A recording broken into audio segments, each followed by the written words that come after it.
chapeau de médecin. Bonjour, il y a du monde dans cette salle d'attente, ça fait du boulot aujourd'hui, c'est très bien. On va commencer tout de suite donc. Le premier sur la liste, Adnan, 17 ans. Vous êtes accompagné? Oui, venez, alors venez tous les deux, installez-vous. Je vous écoute. Ouais, vous parle pas français, c'est vous qui traduisez, vous êtes sa famille, son cousin, vous l'hébergez, il vient d'arriver en France. Ok. Pas de papier, pas d'argent, c'est pas grave, on verra à la fin, on peut vous soigner gratuitement, mais il a l'air très malade. Racontez-moi ce qui lui arrive. D'accord, bon, alors on va l'examiner. Je vous examine. Ouais, vous avez l'air très malade. Il va falloir vous soigner tout de suite.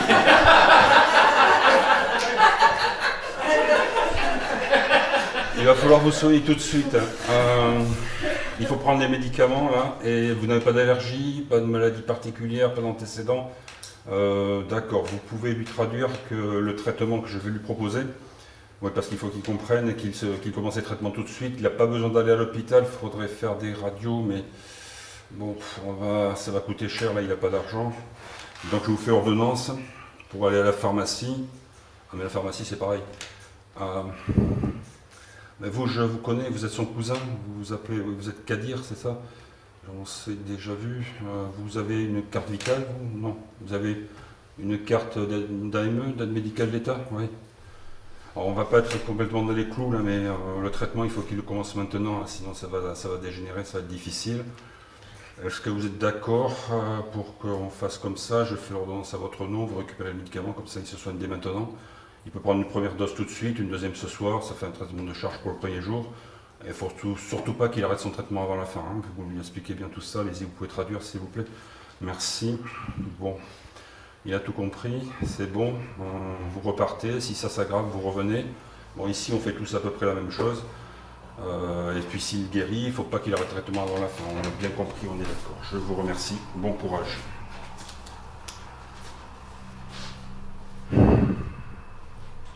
Je m'appelle Christian Joanneloup, je suis médecin généraliste et urgentiste.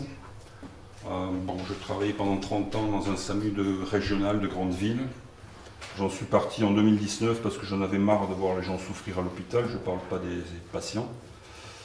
Et puis je travaille aussi à but complètement libéral dans un groupe payé à l'acte de médecins généraux avec des visites et des consultations. Bon, je travaillais 60 heures par semaine, je ne travaille plus que 50 heures par semaine, donc j'ai trouvé le temps de préparer une conférence gesticulée que je vous présente aujourd'hui. Elle s'appelle « Tant qu'on a la santé ». Titre tiré volé à un livre qui est paru en 1975, petite collection Maspero. Ce livre, c'est un recueil d'articles publiés dans une revue du même nom, « Tant qu'on a la santé », dans lequel écrivaient des soignants et pas que des médecins, et puis pas que des soignants, des passants ordinaires qui parler de santé, considérant que la médecine appartient à ses usagers qui, consciemment ou non, décident d'être ou de ne pas être malades. Prendre part à la bataille pour une vie qui ne rende pas malade, c'est un parti pris pour la santé ou pour le bonheur, un parti pris politique. Or ce discours, c'est un petit peu extraterrestre, mais un des auteurs là-dedans, c'est Jean Carpentier. Si vous tapez Wikipédia Jean Carpentier, vous aurez un aperçu de l'histoire extraordinaire de ce médecin, qui est un des auteurs de ce livre et qui disait « Nous nous sommes occupés de la vie humaine d'un bout à l'autre, de la socialisation, de la sexualité, de l'avortement, des cadences infernales, de l'enfermement et même du progrès et de la religion. » Tous azimuts. Alors ça paraît extraterrestre, mais quelquefois l'histoire nous rattrape et elle s'accélère. Et pas plus tard qu'il y a exactement 8 jours, 11 novembre, j'ai co-signé avec beaucoup d'autres un appel à la désobéissance médicale en cas de suppression de l'AME. L'aide médicale d'État, c'est ce qui permet à des migrants sans papier, sans revenus, de se soigner dans notre pays. Le texte dit ceci, je ne suis pas l'auteur. Mais moi, médecin, déclare que je continuerai à soigner gratuitement les patients sans papier, selon leurs besoins, conformément au serment d'Hippocrate que j'ai prononcé. Je resterai indifférent à leurs conditions sociales ou financières, ainsi qu'en leur langue et nationalité. La déontologie prescrit le juste soin pour chaque personne qui me consulte. La sagesse dénonce la faute éthique et, en passant, l'erreur épidémiologique. Patients d'ici et d'ailleurs, ma porte vous est ouverte et le restera. Donc,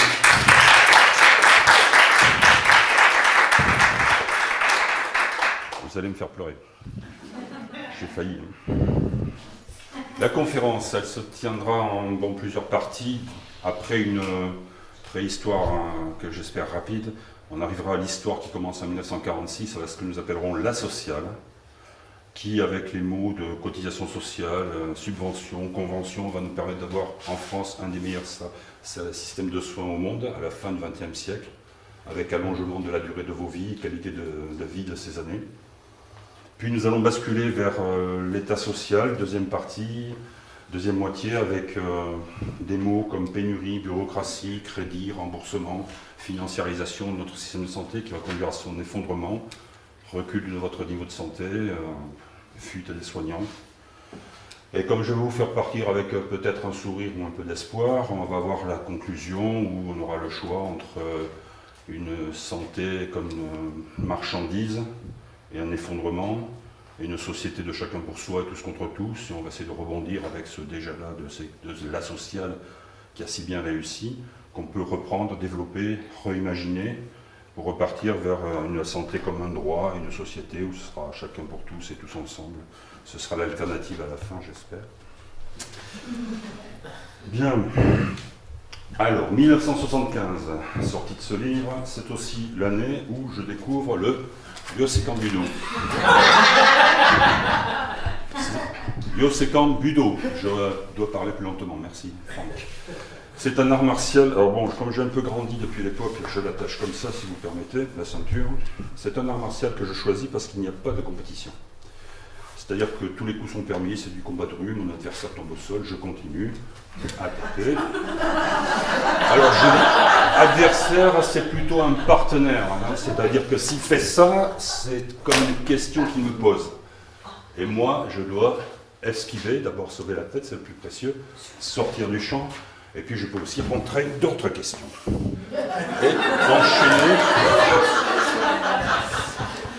Et enchaîner par la suite donc des saisies, des projections, des clés, aïe aïe aïe ça fait mal, etc. Et puis à la fin comme ça, quand ça s'enchaîne, que c'est fluide, que la technique passe bien, ça ressemble à de la danse, c'est beau parce que dans art martial il y a art.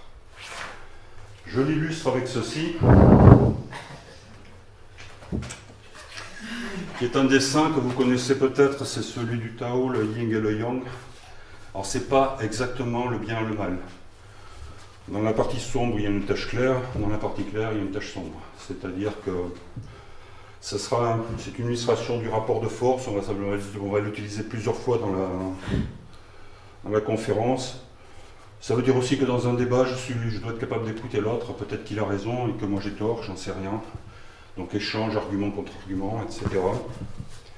Voilà, donc ça c'est un schéma qui va être assez utile dans la suite de la conférence.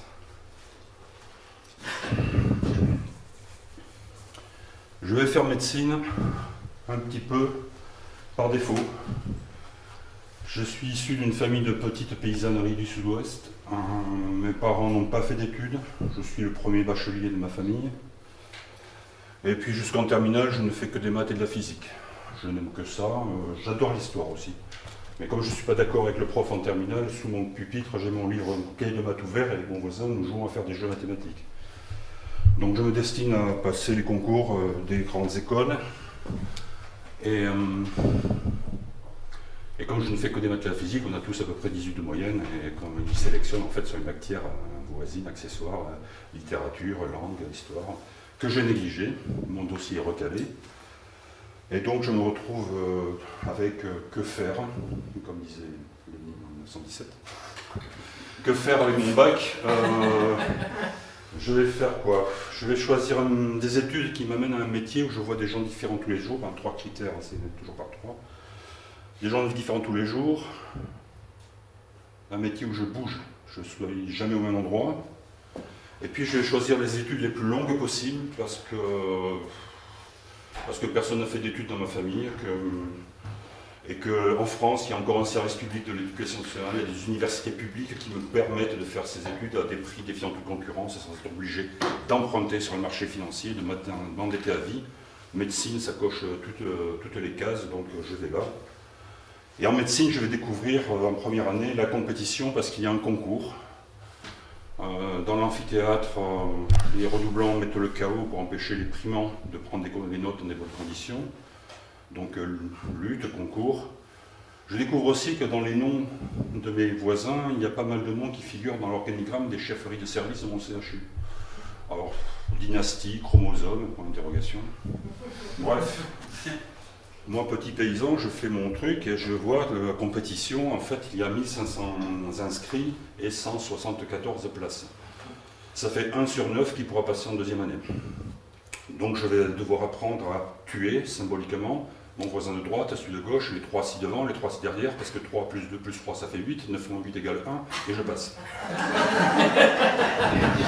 Mon père, qui se rend compte qu'il y a un concours, me dit « Je te paye la première année, mais si tu échoues, je ne paye pas le redoublement.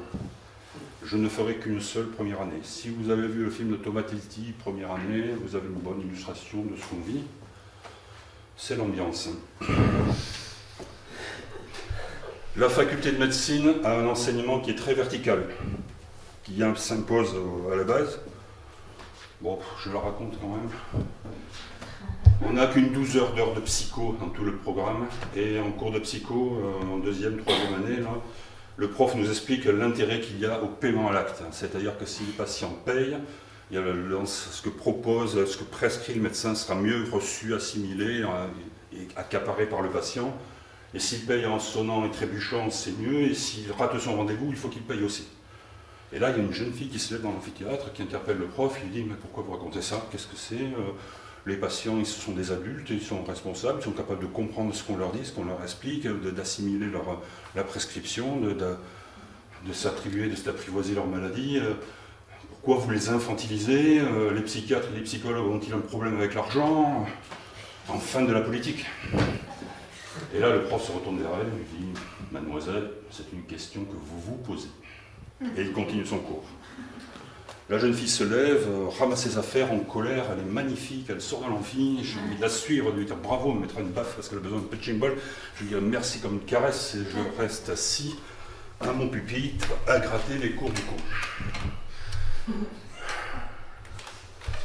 L'enseignement très vertical, enseigné par des professeurs de médecine très pointus, chacun dans sa spécialité. On apprend beaucoup de choses, mais spécialité par spécialité.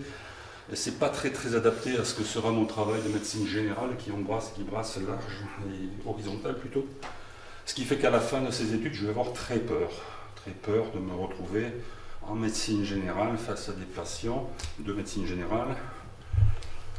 Et je vais m'en sortir parce que j'aime bien parler avec les gens et si je sais les écouter sans les interrompre trop, à la fin je vous donne un secret. Presque 9 fois sur 10, le patient nous souffle le diagnostic. Donc c'est comme ça que je vais apprendre, surtout sur le tas.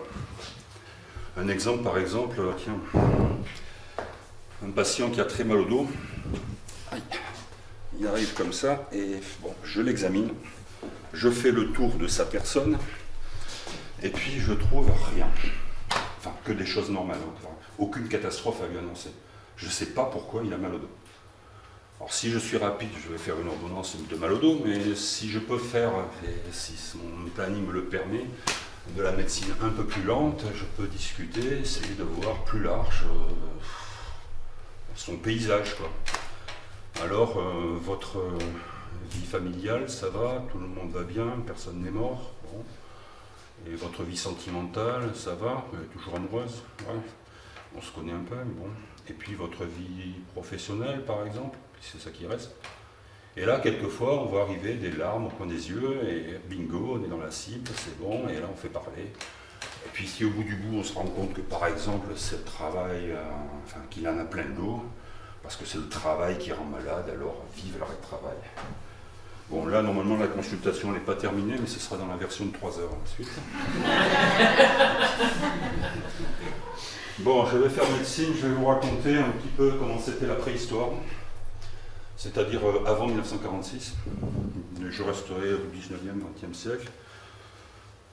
parce que je fais du SAMU surtout.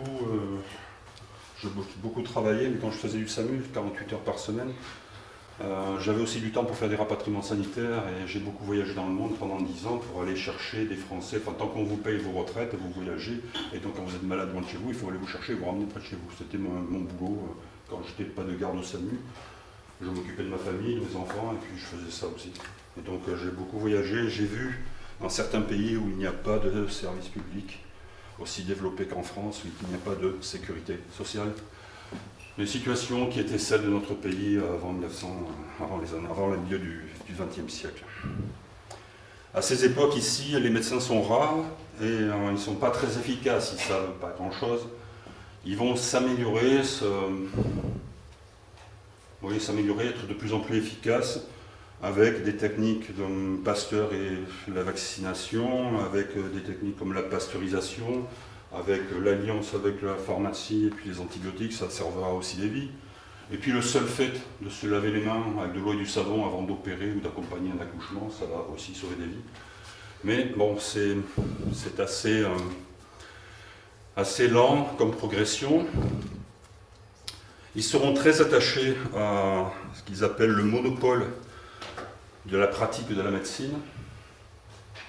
Et en 1927, cette relation privilégiée, personnelle avec le malade, auquel ils sont très attachés, il est demandeur et mon boulot, c'est d'essayer de résoudre son problème à caractère médical. Ils vont le graver dans le marbre, dans une charte de la médecine libérale qui dit en gros plein de choses, mais ma liberté de m'installer où je veux, ma liberté de prescrire ce que je veux, ma liberté de pratiquer les honoraires que je veux, la liberté du patient de me choisir, tout le monde, et le secret médical et plein de choses comme ça. Donc ils vont être vraiment bloqués sur ce système d'idées-là. Le matin, ils sont à l'hospice. Il n'y a pas d'hôpitaux, vraiment. Ce sont des hospices. Les hospices, c'est quelque chose qui apparaît dans l'histoire. En fait, dans les hospices, c'est des lieux où on ne soigne pas vraiment, on fait ce qu'on peut avec de la compassion, des prières, de l'eau bénite et des pansements. Les pansements sont une technique inventée et développée par les infirmières. Et dans les hospices, on soigne les pauvres. Ceux qui n'ont pas les moyens de payer les médecins. Les médecins sont payés à l'acte, ils sont chers. Les pauvres ont peu de chances d'arriver jusqu'à eux. Et dans les hospices, on trouve de véritables musées de la médecine. Et ça va être la grande époque pour la France, une période où la médecine, la discipline phare de la médecine, ce sera l'anatomie. Cette période anatomo-clinique va donner des noms de médecins français à des maladies, à des syndromes, Charcot et d'autres. On va l'animer, on est dans l'hospice, chambre commune, 40 personnes. Les malades sont décrits, observés par les médecins, soignés s'ils le veulent bien. Et le patient est là, alors soit il est couché, soit il est debout, tout nu ou en caleçon, et puis vous êtes mes élèves, je suis le professeur, et je vous décris les symptômes de sa maladie. Et la phrase terrible, c'est « Lorsque nous aurons le dossier complet, nous pourrons vérifier que les symptômes que nous observons correspondent bien à une tumeur située dans telle partie du cerveau. » Alors, vous avez compris, le dossier complet, c'est après l'autopsie. Donc l'autopsie, l'anatomie, c'est vraiment la discipline phare de cette époque. Ça, c'est le matin. L'après-midi, les médecins partent en ville soigner les patients solvables, c'est-à-dire les riches, qui peuvent soigner chez eux ou qui vont opérer dans des cliniques chirurgicales qui portent souvent le nom de dynastie de médecins. Voilà, ça, c'est ce système-là. Que font les pauvres? Les pauvres, ils se débrouillent. Ils se débrouillent parce qu'on est dans une période, la conférence est caricaturale, donc je vais essayer de le faire vite. Période de 2023, moins 1793, ça fait 230 années de capitalisme en France, révolution industrielle, la bourgeoisie remplace l'aristocratie, elle se développe, révolution industrielle, et les ateliers deviennent des fabriques, et les fabriques deviennent des usines, où il va falloir des travailleurs qui vont exode rural, fini des solidarités villageoises, et dans les villes, il n'y a plus les solidarités de corporations de métiers, puisque c'est interdit par la loi des bourgeois de la Révolution, et les travailleurs sont libres d'aller vendre leur force de travail dans les usines. Et donc, et là, ils vont être exploités. Alors, je ne vous fais pas le tableau, vous connaissez certainement Victor Hugo, Émile Zola, etc., de nombreux auteurs, qui décrivent très bien cette misère sociale.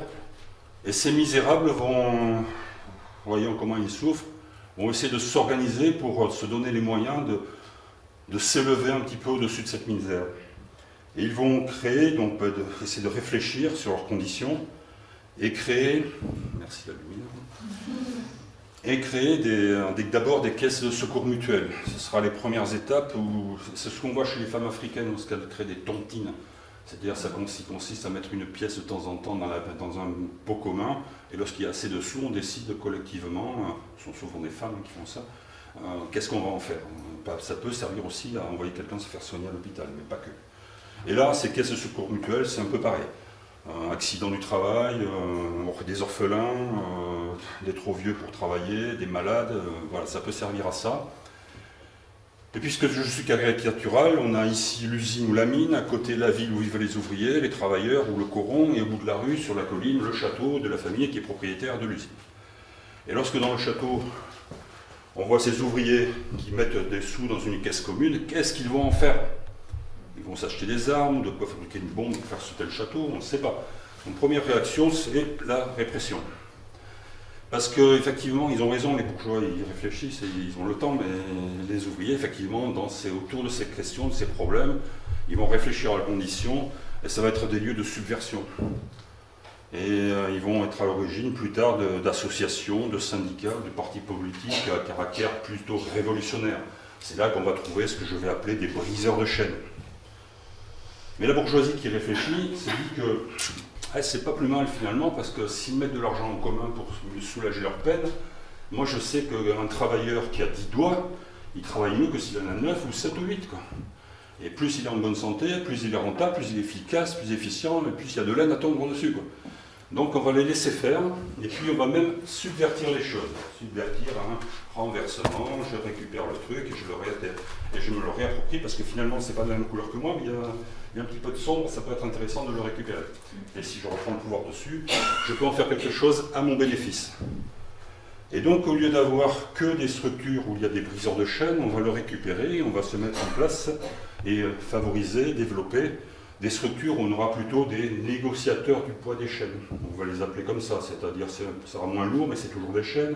On peut les repeindre en rose, en vert, en bleu, comme vous voulez, y mettre une guirlande, mais c'est toujours des chaînes. Mais en échange du fait qu'on va les arroser, leur fournir des moyens de se développer, des moyens juridiques pour louer ou acheter des bâtiments pour y mettre leurs bureaux, etc. Ce que n'auront pas les initiaux, quoi, les briseurs de chaînes, on ne va pas les aider, on va aider les autres. Et en échange de ces avantages, on va les contrôler. Et le contrôle, il peut s'effectuer selon la source du financeur ou du créateur de cette mutuelle ou de cette assurance sociale, puisque c'est de ça qu'il s'agit. Il peut être un représentant de la préfecture ou de la mairie, un représentant de l'église, un représentant du patronat, un représentant d'un notable qui a financé la mutuelle de son quartier ou de sa ville. Mais ces représentants bourgeois vont contrôler la chose et en faire la dévoyer un peu dans un sens qui leur est utile. Alors, utile, bien sûr, améliorer la santé pour qu'il soit plus efficient et plus rentable. Ils vont surtout, pour ne pas faire trop pour les chômeurs, faire un peu pour l'accès aux soins et la maladie, faire un peu pour la vieillesse et les retraites. Ils vont surtout faire des allocations familiales, parce que c'est ça qui est utile pour eux. Effectivement, les bourgeoisies à l'époque sont en compétition coloniale, il faut préparer la prochaine guerre, la France a perdu l'Alsace et la Lorraine, et les femmes allemandes font plus de gosses que les femmes françaises, donc ça va mal, donc les allocations familiales vont servir à avoir comme ça de futurs soldats, de futures femmes qui vont remplacer les soldats dans les champs et les campagnes, etc. Donc l'intérêt guerrier, pour la première guerre, mais aussi pour la deuxième, hein, le maréchal Pétain à Vichy, son état français, c'était travail, patrie, mais au milieu il y a famille. Donc ils vont eux aussi développer les allocations familiales.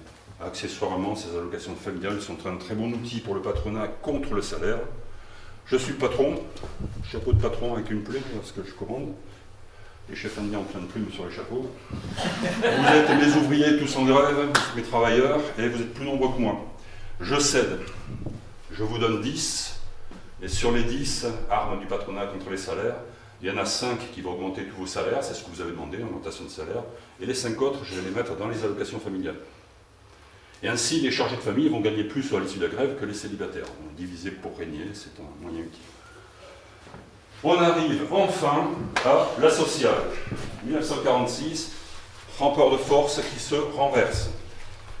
La création de la sociale, l'illustration du rapport de force, jusqu'en vidéo, il y a plein de techniques, point, pied, projection, des armes, bâton long, sabre, couteau, nunchaku, etc. Il n'y a pas de tir à l'arc, et on ne se bat pas à cheval. Mais il y a des choses plus simples, comme l'autodéfense, ou par exemple, comment sortir d'une saisie du poignet. Par là ça passe pas, ici non plus, parce que j'ai un gros poignet, mais il y a 4 doigts, ils sont 4, c'est beaucoup. Alors que de l'autre côté, il est tout seul le pouce, il est plus gros que les doigts, mais il est tout seul. Alors si je connais bien la technique, si je prends un point d'appui et que je fais ça, je peux inverser le rapport de force. Et ainsi de suite, voilà, rapport de force. Il s'inverse en 1946 parce qu'on sort de la Seconde Guerre mondiale et De Gaulle, qui est au pouvoir, il doit garder l'essentiel, c'est-à-dire garder le pouvoir. Garder le pouvoir, c'est important, et il va devoir prendre, contre son mauvais gré, des ministres communistes, dont un qui s'appelle Ambroise Croizat. Alors, c'est pas la création de la Sécu, hein. Vous avez compris qu'il y avait déjà, au préalable, des mutuelles, des assurances sociales. Et en 1945-46, il y a déjà 70 000 personnes en France qui travaillent dans ces assurances sociales. Alors, elles sont dans un patchwork quand même pas possible. Il y a d'un département à l'autre, d'une ville à l'autre, c'est pas pareil, une entreprise à l'autre pareil. Quelquefois, il y a dans les entreprises, il n'y a rien. Et puis quand il y a une mutuelle d'assurance sociale, le taux de cotisation est variable, les prestations sont variables, c'est jamais pareil. L'idée, c'est de généraliser tout ça, de créer donc un régime général de l'assurance maladie. C'est ça l'innovation révolutionnaire de 1946. Contre la volonté de De Gaulle, ils vont être à l'origine de la mise en place d'une assurance maladie, AS. C'est pas joli. Assurance maladie. Elle sera obligatoire, c'est-à-dire que contrairement à ce qu'on avait avant, c'est tout le monde qui doit cotiser, tous les salariés cotisent. Elle aura vocation à être universelle, c'est-à-dire l'idéal c'est de soigner toutes les maladies, même les yeux, même les dents, et surtout universelle, à pouvoir prendre en charge les choses à rembourser à 100%. Ça va, vous arrivez à lire? Oui. Bon, vous ne savez pas de qui je suis amoureux, ça c'est privé, mais vous savez de quoi je suis amoureux. Universel à 100%, pour y arriver, il faut faire des étincelles. Et les étincelles, ça ne se fait pas tout seul, ça se fait un rapport de force, et l'image que j'aime bien, c'est le marteau et l'enclume. Et si on appelle marteau le ministre du Travail ou des travailleurs de l'époque, Ambroise Croizat, l'enclume, c'est une base populaire en bas de l'échelle sociale. Là, ça se manifeste, ça se concrétise dans un truc qu'on appelle la CGT, dans lequel il y a des militants communistes surtout, ça va jusqu'aux anards. Et c'est eux qui vont mettre en place dans les villes, dans les usines, et dans les communes, ces caisses primaires d'assurance maladie, cette sécurité sociale, qui vont, organiser les élections pour être désignés des dirigeants pour ces caisses de sécu, des administrateurs qui seront issus de leur rang, issus de ces ouvriers et de ces travailleurs qui cotisent. Ce seront donc des syndicalistes. Alors, contrairement à ce que voulait Ambroise Croizat, ce ne sera pas un travailleur, une voix, puisque le patronat aura quand même 25% des postes dans ces caisses de sécu, les travailleurs que 75%. Mais bon, c'est quand même mieux que rien. Ambroise Croizat dit que la Sécu, donc créée par ordonnance, a pour but d'assurer à tous les citoyens les moyens d'existence dans tous les cas où ils sont incapables de se les procurer par le travail. Elle est une assurance pour la maternité, la maladie, les accidents du travail et la vieillesse. Il y aura des conférences gesticulées mieux faites qui seront consacrées à cette sécurité sociale et à son histoire. Je vais vous faire quand même le contre-exemple, c'est-à-dire le système à l'américaine. C'est-à-dire un système assurantiel où on n'est pas à 100% et il faut vous assurer pour ce que vous voulez. Vous avez le choix. Je viens de vous trouver un cancer des poumons. Ah non, un cancer de la gorge, parce que vous fumez. Ah, désolé. Alors là, dans un système assurantiel avec contrat, je vais vérifier. Je vois que vous êtes assuré pour un cancer des poumons. C'est très bien. Mais c'est pas la bonne pioche. c'est des cancers de la gorge que j'ai trouvé. Donc il va falloir vous soigner, mais à vos frais. Est-ce que vous avez de l'argent? Non. Bon. Est-ce que vous avez du patrimoine? Parce que si vous vendez une partie de votre patrimoine, on peut peut-être financer les soins. Non, vous n'avez pas de patrimoine, non plus. Est-ce que vous avez des capacités de crédit auprès des banques? Non. Bon. Ah, je vois que ça suinte, on va vous nettoyer ça, vous mettre un pansement, et puis au revoir, bonne route.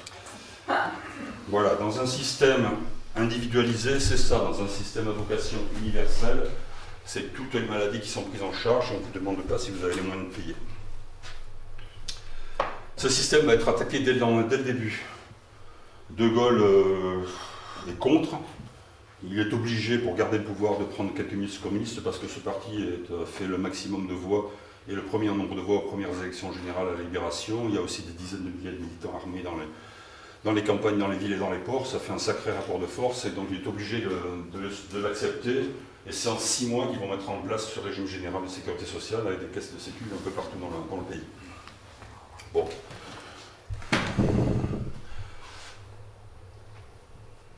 Ça va permettre d'amener de l'argent dans ces caisses de sécu et de développer quelque chose qui viendra de notre système de santé, un des premiers au monde. Alors je vais faire l'illustration à l'hôpital.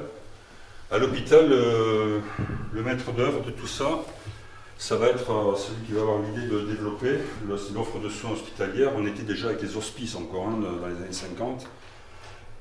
Et dans la décennie 50-60, là, le taux de cotisation à la sécurité sociale, à l'assurance maladie, va doubler. Donc il va y avoir de l'argent. Et l'idée qui va être portée, c'est un certain Robert Debré, qui est un grand pédiatre. Et Robert Debré voit que ce qui se passe, parce que la France a été occupée par les nazis pendant 4 ans, bombardée par les Alliés, et elle a pris du retard en matière de santé. Ceux qui ont pris de l'avance, c'est outre-Atlantique. Et outre-Atlantique, il y a d'autres disciplines qui apparaissent, qui se développent. La radiologie, hématologie, immunologie, endocrinologie, néphrologie, tout ça c'est lié à une période qui va rentrer maintenant dans le paysage de médecine biomédicale, la période biomédicale. Toutes ces spécialités, l'idée c'est de les amener au lit du malade. Et donc ils vont être à l'origine par ordonnance, parce que le corps médical est contre. Il sera contre tout ce qui va être ressemblé à de la soviétisation de la santé, toujours. Les médecins seront contre, mais malgré eux, ça va se faire, donc par ordonnance. Ils vont créer des CHU, centres hospitaliers universitaires, qui, adossés à une faculté de médecine, vont former des internes et chefs cliniques qui vont essaimer dans les départements, où vont sortir de terre des CHG, hôpitaux généraux, qui vont améliorer donc l'accès aux soins. Les lits passifs vont devenir des lits actifs avec toutes ces spécialités, toutes ces techniques. Les médecins qui étaient tous le matin à l'hôpital, l'après-midi à gagner leurs sous les uns contre les autres, à se chercher des clients rentables, solvables, eh bien, il y aura des médecins de temps plein à l'hôpital.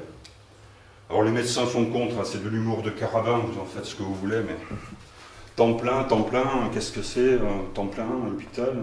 Le seul temps plein qu'on connaisse à l'hôpital, c'est le staphylocoque.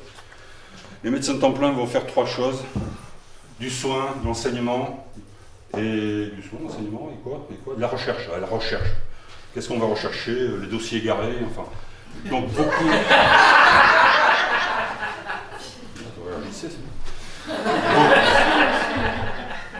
Beaucoup de mauvaise volonté, mais ça va se faire quand même. Et tout ça va augmenter le niveau d'offre de soins avec des gens qui seront temps plein et fonctionnaires fonction publique hospitalière. Ça aussi, c'est une grande nouveauté issue de la Libération. Ça avait commencé un peu avant, mais là, ça se généralise. Et quand vous êtes fonctionnaire, ce sont des gens en fait qui ne sont pas payés avec leur poste. Et si leur poste de travail disparaît, ils sont mis à la porte. Ceux-là, ils sont payés selon leur qualification et leur grade. C'est-à-dire que les fonctionnaires de l'hôpital, entre autres, comme d'autres, lorsqu'ils sont payés pour ce qu'ils sont, ils ne sont pas payés pour ce qu'ils font. Ça s'appelle une révolution anthropologique. C'est développé dans une autre conférence. Bien, donc tout ça se développe, hop, améliore l'offre de soins. Moi, alors, c'est pas parfait, il ne gagne pas sur toute la ligne, Ambroise Croizat. C'est-à-dire que contre sa volonté, et pour faire venir les chirurgiens qui opéraient dans ville, dans leur clinique privée, pour les faire venir opérer à l'hôpital, il va accepter l'existence d'un secteur privé à l'hôpital. Au début, dans son esprit, ça devait être uniquement quelque chose de temporaire, ça deviendra pérenne, et puis ça va même s'aggraver, se développer. Néanmoins, bon, il était content de lui, mais pas complètement. Robert Debré disait Ce que j'ai fait avec la biologie, vous devez le faire avec la santé publique, en travaillant avec des économistes, des sociologues, des psychologues, des statisticiens. C'est des vieux pieux, mais c'est vers cette direction qu'il faudrait ramer. Moi, je travaille au SAMU, mais lorsque je suis interne et que je fais des visites, mais comme une visite, le couple, c'est médecin, infirmier. Et dans cette période-là, j'ai eu la chance donc d'être formé et de commencer à travailler dans ce genre d'hôpitaux. Le patient est dans son lit. Le premier, vous êtes guéri, vous pouvez sortir. Et le deuxième patient, on a fait le diagnostic, on a trouvé le traitement, on le connaît. On vous l'a présenté, vous avez appris à apprivoiser votre maladie. Si ça se passe mal, vous savez quoi faire, où aller, etc. On est donc en sécurité, le temps est calme, vous pouvez sortir. C'est ce genre de discours. À cette époque, les soignants travaillent pour soigner. On verra plus tard. Ils prodiguent des soins. On verra plus tard. Moi, je travaille au SAMU. Je suis appelé avec mon équipe par une famille. La dame appelle parce que son mari âgé est en train de s'étouffer. Pour s'étouffer, il faut que je fasse du bruit. Je mets un humide. Il est tout gris, couvert de sueur. On ne peut plus parler. Il fait une respiration bruyante du genre... ça fait presque trembler les murs. Et quand on rentre dans la pièce avec mon infirmière, on a fait le diagnostic tous les deux. On l'examine rapidement pour confirmer. Les pompiers sont déjà là, ils ont mis de l'oxygène, ils ont mesuré les paramètres vitaux. Pas besoin de se parler avec l'infirmière. On sait qui monte la perf, qui pousse les seringues, on prépare ensemble le matériel d'intubation et puis on attend.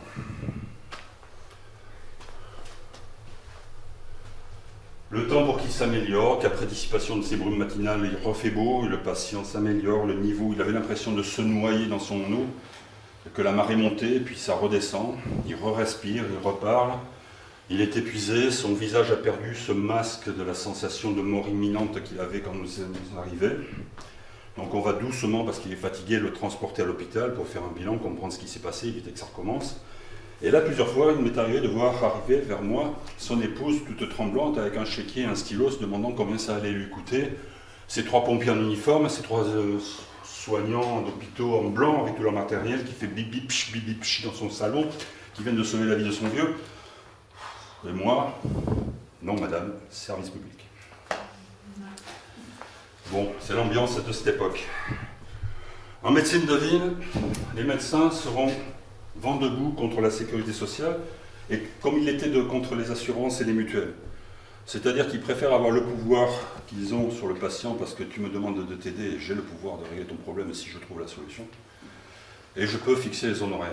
Si les patients s'associent les uns aux autres dans une mutuelle, une assurance ou une sécurité sociale, pire, ils peuvent, face à moi, négocier mes honoraires plutôt à la baisse, m'imposer une certaine éthique.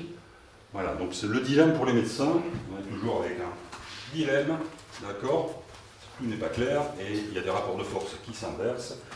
Ils vont faire un choix. Alors là, sur le Conseil de l'ordre sera contre, les organisations syndicales de médecins seront contre. Nationalement, régionalement, départementalement, ça ne marchera pas, mais c'est que individuellement, qu'ils vont se sortir de la situation où ils vont en concurrence les uns contre les autres, il fallait trouver des patients solvables, riches. Et là, ils comprennent tous individuellement et petit à petit, ça va s'étendre et ça va se généraliser, qu'en fait, la sécurité sociale solvabilise les pauvres. Et donc, ça les rend des patients qui peuvent avancer des honoraires et se faire rembourser après, donc ça augmente le niveau de leurs patients et leur activité, donc les médecins vont croître et multiplier. Voilà, donc on est toujours pour un dilemme, ils résolvent comme ça. Et donc le mot important là, c'est convention. Ah, je n'ai pas dit tout à l'heure que les hôpitaux ont été financés quand même, je fais une parenthèse, désolé.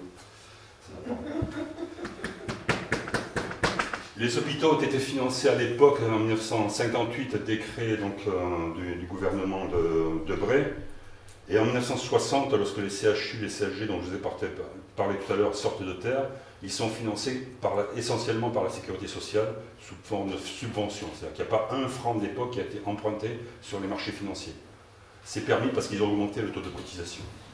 Là, le mot important c'était subvention. Le mot important avec les médecins de médecine générale, c'est convention. Cette convention permet donc aux patients d'accéder aux soins parce que les honoraires qu'ils payent aux médecins sont remboursés secondairement. Alors c'est pas parfait, c'est-à-dire que c'est pas gratuit. Vous êtes obligé d'avancer et être remboursé après.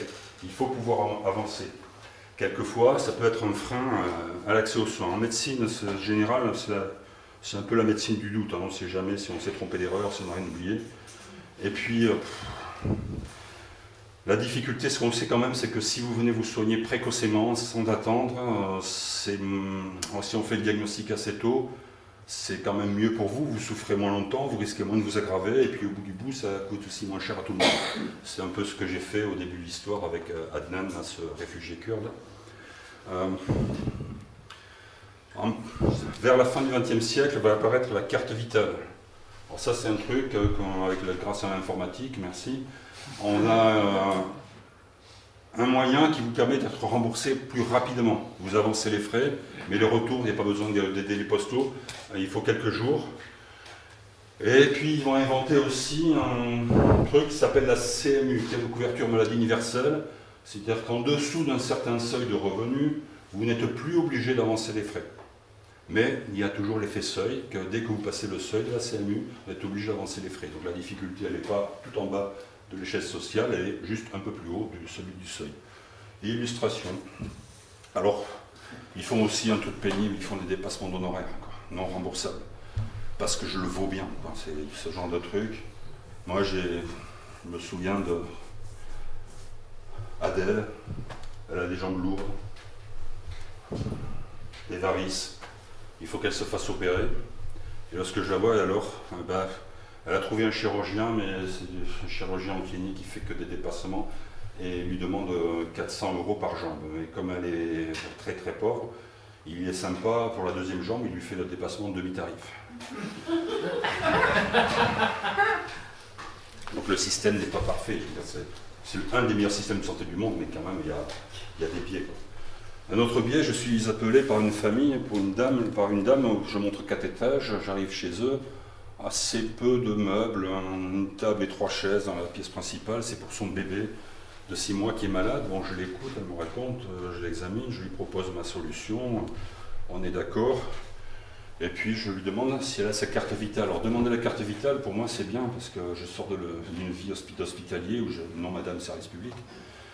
Et là, quand je demande la carte vitale, c'est que le moment est venu de parler mes honoraires et de me faire payer, mais je ne demande pas comment vous me payez, je demande la carte vitale. C'est un biais qui permet de traduire. Et j'introduis dans le lecteur, et je pense qu'elle doit avoir la CMU, c'est l'impression qu'elle me fait. Et puis paf, pas de CMU. Ah. Alors là, je peux lui faire ce qu'on appelle un tiers payant, c'est-à-dire les 70% de mes honoraires, c'est la Sécu, les 30% restants, c'est le reste à charge, ce rack qu'il faut raquer, pour lequel vous pouvez vous acheter un contrat d'assurance de mutuelle qui va prendre en charge les 30% restants, quoi. Donc 30% là, sur cette visite de bébé, c'est 9 € qui reste à payer. Bon, je lui demande comme ça, pendant que je pianote, vous avez une mutuelle? Non. Ah. Donc pas de CMU, pas de mutuelle, ça veut dire que le RAC, elle va devoir le payer de sa poche et lui sera jamais remboursé. Elle me dit oui, on avait une CMU jusque maintenant, mais mon mari vient de trouver du travail, on a dépassé le plafond du seuil qui donne droit à être bénéficiaire de la CMU. On a regardé sur internet, on a peut-être trouvé une mutuelle qu'on va se payer le mois prochain, mais bon, vous payez docteur, je ne vous inquiétez pas. Pour les enfants on paye, on n'attend pas. Pour moi, j'attendrai le début du mois avec le salaire de mon mari, mais pour les enfants je paye, donc demandez, allez-y. Une parenthèse, si elle attend le début du mois prochain pour faire les examens que je lui programme parce que je soupçonne une anémie par exemple, je ne suis pas sûr que dans 2 jours, 15 jours, 3 semaines, elle sera toujours vivante, quoi. Toujours la même idée que tout à l'heure. Et donc il reste 9 € à payer qu'elle ne se fera jamais rembourser. Alors, il faut que je prenne la décision, je les prends ou je ne les prends pas. Je dois me dépêcher parce que j'ai d'autres patients qui m'attendent. Alors, parmi vous, vous seriez à ma place, qui prend les 9 €? Vous y avez droit. Bien. Qui ne les prend pas? Pas mal. Vous avez le droit aussi de dire je ne sais pas. Moi, j'ai pas le droit. Mais... je ne me rappelle pas ce que j'ai fait à cette époque-là, j'ai oublié. Parce que si je les prends, ça va me brûler les doigts, bien sûr.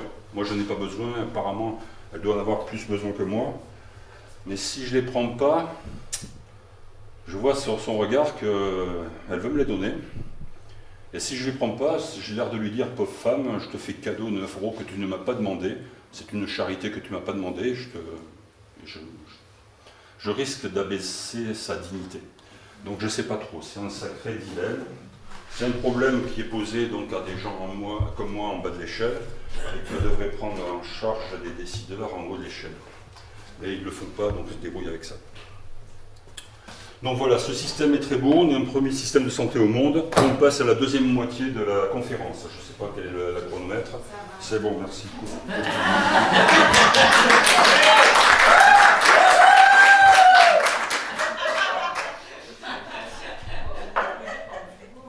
La deuxième moitié, ça commence par une petite phrase de repos.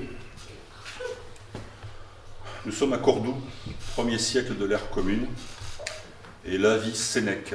C'est un citoyen romain qui écrit beaucoup, et notamment des lettres à son ami Lucilius, qui est un jeune gouverneur de la Sicile. Et dans une de ces lettres, il y a cette phrase « Nous ne nous demandons plus ce que sont les choses, mais combien elles coûtent. » Je respire. À l'époque, c'est l'apogée de l'Empire romain, ensuite viendra la décadence et puis l'effondrement. Donc maintenant, on va voir l'effondrement de notre système de santé. Les ouvriers à l'œuvre pour cet effondrement s'appellent Ronald Reagan, Margaret Thatcher, et puis en France, on a toute une kyrielle qui leur ressemble, c'est les mêmes.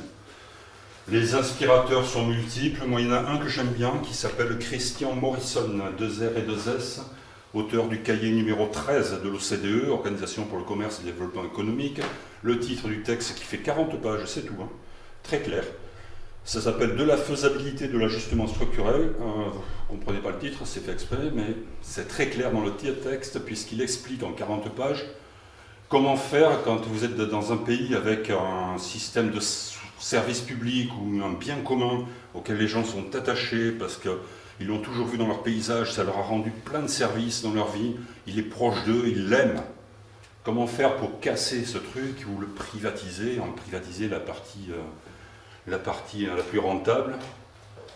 Donc ça illustre bien une politique libérale au service ou pro-capitaliste. On peut résumer, si vous voulez, en une phrase et 2 propositions, c'est de dire socialiser les pertes et privatiser les profits.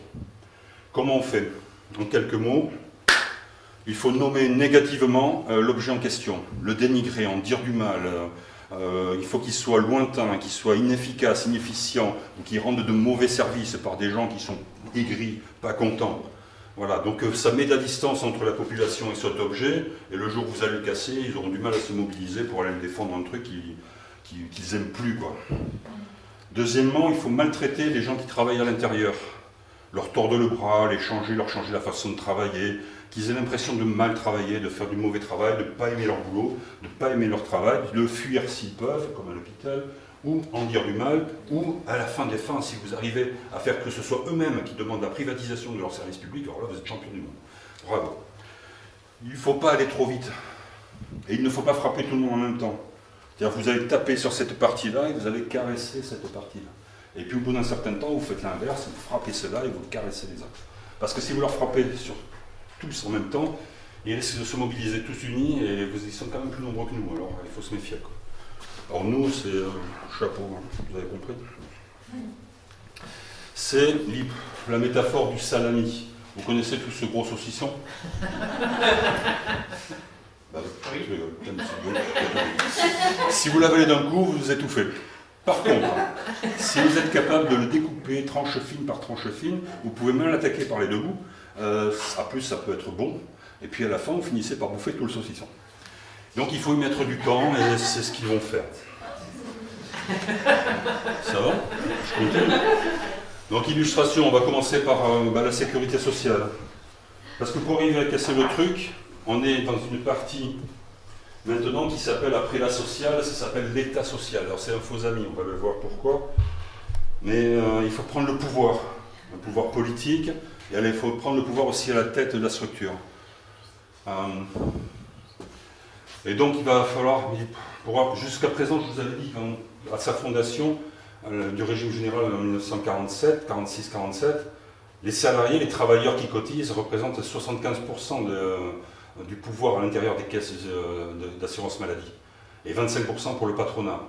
Et là, au bout de quelques temps, les ministres communistes sont virés, avec les aléas politiques de droite, on arrive à... On n'en riait pas tout le temps. On arrive à avoir, jusqu'en 1967 par exemple, vous avez les ordonnances jalonnées qui vont nous imposer le paritarisme. Le paritarisme, en 1947, si vous regardez votre bulletin de salaire, vous avez le salaire net et dessous cotisation sociale, il n'y a que 2 lignes. Et puis au fur et à mesure du temps, on va mettre cotisation salariale et cotisation patronale. Et comme c'est le même chiffre, puisque c'est pareil, ça peut être 50-50, et ça serait normal que les patrons soient représentés à 50%, puisqu'ils cotisent à 50% à la tête des caisses de sécu. Donc alors qu'ils n'avaient que 25% des voix, maintenant ils ont 50% des voix. C'est bien parce qu'ils n'ont qu'un seul syndicat, le CNPF, qui va devenir le MEDEF, le syndicat des patrons d'aujourd'hui, que vous connaissez.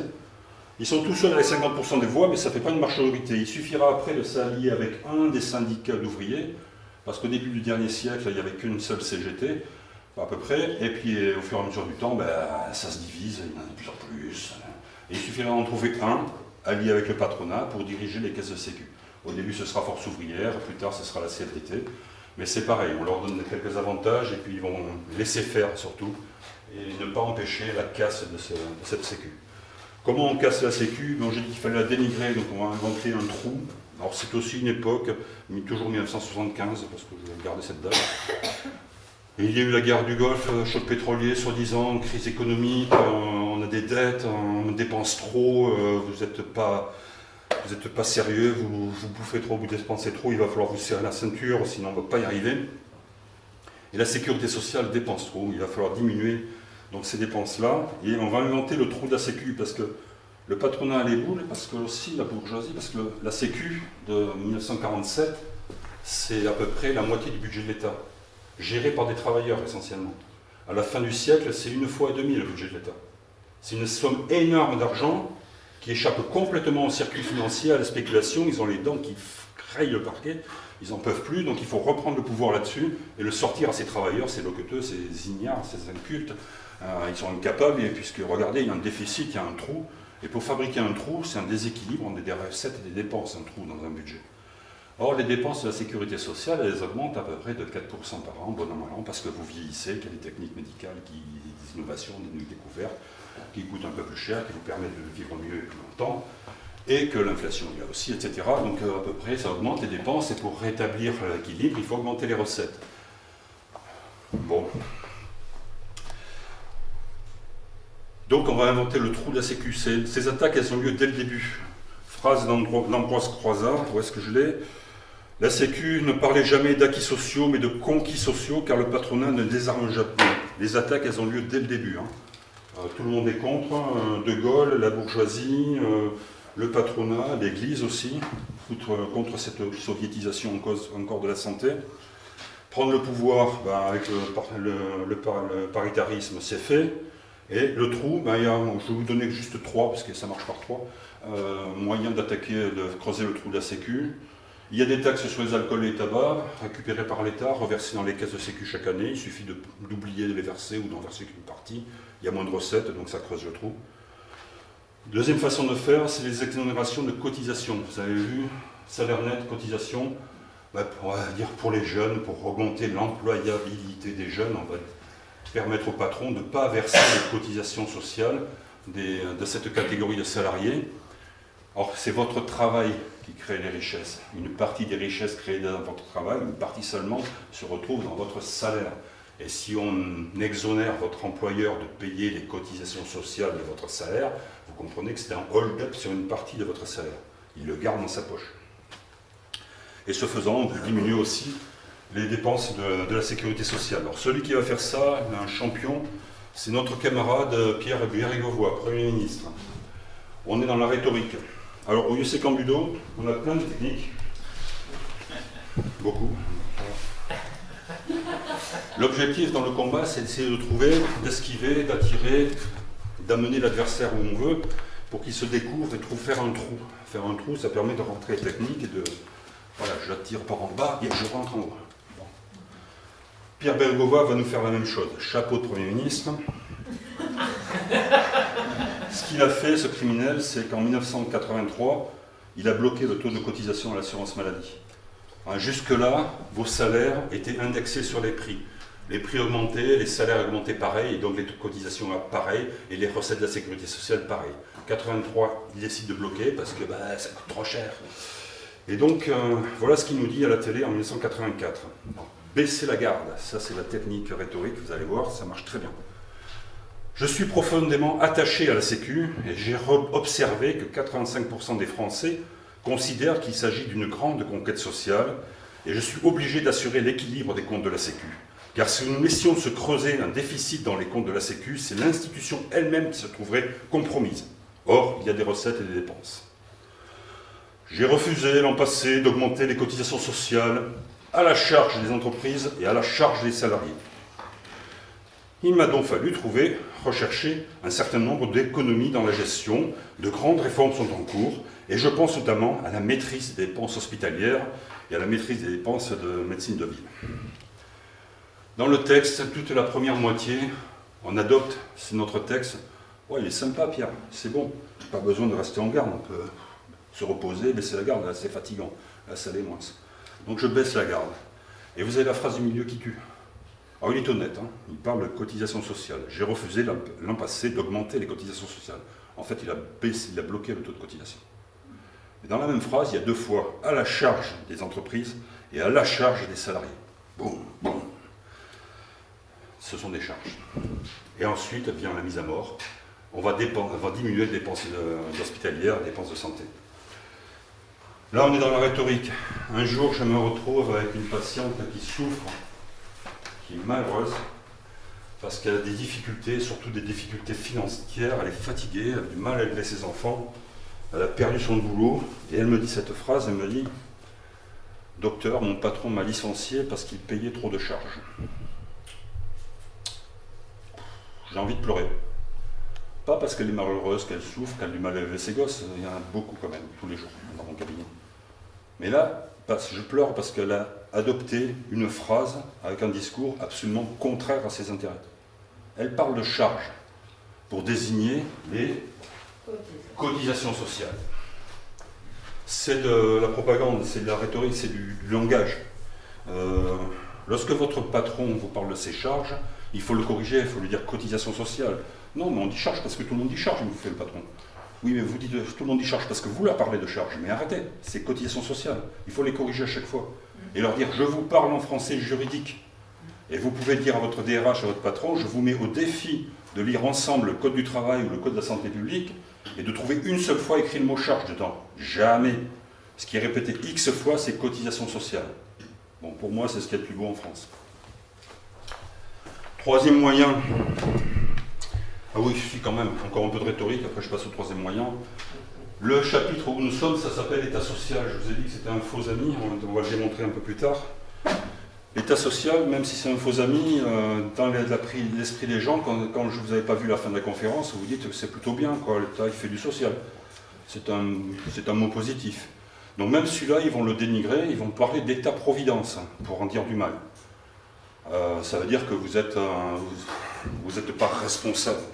Alors attention, le mot aussi responsable, vous êtes tous responsables parce que c'est votre travail qui crée des richesses, et donc vous êtes déjà responsable parce que vous avez créé des richesses et que vous avez cotisé ces richesses. Donc vous ne laissez pas avoir là-dessus. Et État-providence, c'est deux mots qui sont faux, parce que les richesses dont on parle, ce sont celles des cotisations sociales ou des impôts, et les impôts c'est pareil. Une fois que l'État a payé la justice, l'armée et la police, il redistribue ça sous forme de service public, et la sécurité sociale sous forme d'assurance maladie obligatoire universelle.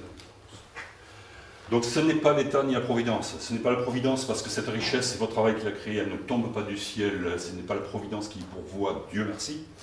Ce n'est pas non plus l'État, puisque l'État ne crée pas des richesses, il ne prend que les impôts, il les redistribue une fois qu'il a payé les autres. Donc on en est là. Le dernier point pour casser le déficit, creuser le déficit, c'était diminuer le taux de cotisation. Je l'ai fait avec Hervé Gauvois, exonérer les patrons de payer les cotisations. Voilà, ça je l'ai fait, voilà, c'est bon.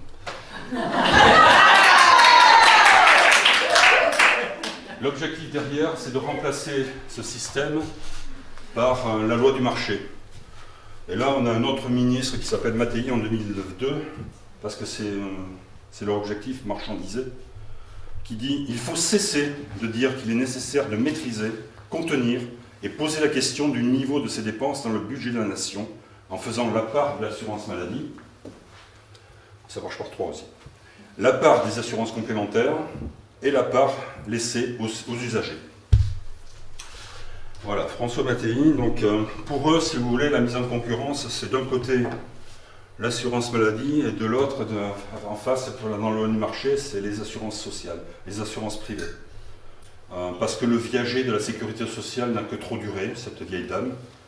Moi, lorsque je pense à la sécurité sociale, je pense plutôt à une jeune personne qui a plein d'avenir. Si je t'avais demandé de faire de la musique, je t'aurais demandé de me mettre le refrain de Georges Moustaki sans la nommer. Il la nomme à la fin, cette révolution permanente dont la sécurité sociale fait partie. Donc son viager n'a que trop duré, pour la remplacer par des assurances privées qui, une fois mises en place, sont moins égalitaires. Elles vous proposent des contrats avec des tarifs différents, selon le poids de votre bourse, vous achetez ou vous achetez pas, plus ou moins. Elles sont moins solidaires. Si vous êtes vieux, c'est plus cher. Si vous avez des maladies chroniques longue durée, c'est plus cher aussi. Et elles sont moins efficientes. Alors, quelques chiffres, pas beaucoup, est-ce qu'on la gonfle. Le budget de fonctionnement de la sécurité sociale, c'est à peu près 7 milliards par an pour des prestations à plus de 220 milliards. Ça fait à peu près 4% de dépenses de frais de fonctionnement.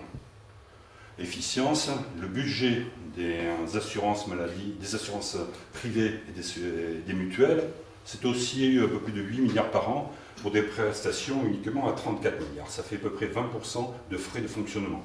Parce que dans leur côté, dans leur partie de reste à charge, ils sont en concurrence libre et faussée les uns contre les autres, et qu'ils font de la publicité. Moi, je suis dans une grande ville dont le grand stade porte le nom d'une mutuelle. Donc ce nom, il est payé par les cotisations des mutualistes. Mais, bon, voilà. Budget de fonctionnement, donc moins d'efficience. Mais c'est quand même leur choix. C'est celui qu'ils préfèrent. Bon, je vais vous dire une phrase que je ne vais pas développer, sinon je vais être trop long, mais ce sera dans la prochaine conférence. Une phrase provoque. Ça vous donnera envie de me poser des questions à la fin, au bar. La phrase que j'aime bien dire dans la réunion publique, c'est de dire que les pauvres doivent se mobiliser pour que les riches puissent se soigner aussi bien que les pauvres. Bon, à voir tout à l'heure.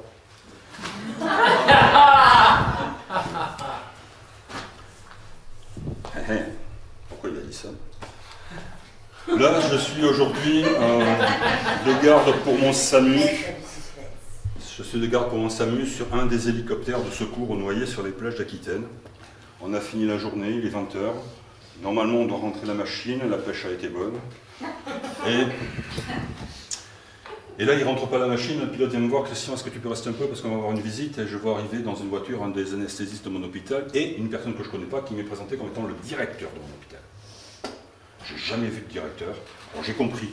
On va les faire sauter derrière la barre, au large, le plongeur de surface va les ramasser, et on va les treuiller, ils vont se faire s'envoyer en l'air, ils vont sur le content. Et là j'ai mon directeur tout frais, tout propre. Il a eu sa dose d'adrénaline, il est content, il est en confiance, et je vais le faire parler parce que j'en ai jamais vu de directeur, c'est la première fois, donc je vais voir qui c'est, quoi. Et là ce directeur me dit cette phrase, me dit je suis directeur de notre hôpital depuis 3 ans, je compte le rester encore 2 ans de plus, et j'espère au terme de mon mandat avoir rendu notre hôpital plus attractif qu'il ne l'était avant que j'arrive. Merci. Alors attractif, hein, je vois que nous n'habitons pas sur la même planète. Moi je ne travaille pas à l'hôpital je travaille à l'hôpital pour soigner des gens, les soulager, puis les réinjecter dans le public, où ils vont continuer leur chemin de vie. Je ne travaille pas pour les faire venir, remplir l'hôpital, faire des lits, faire des actes et le rendre plus attractif.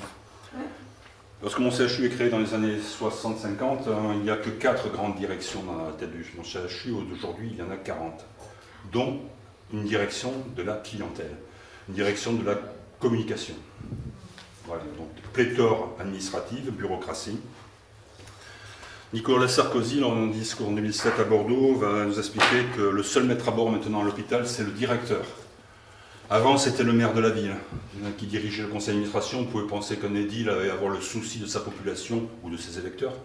Mais là, existe un directeur nommé par l'État. Et on va avoir une naissance de l'hôpital entreprise.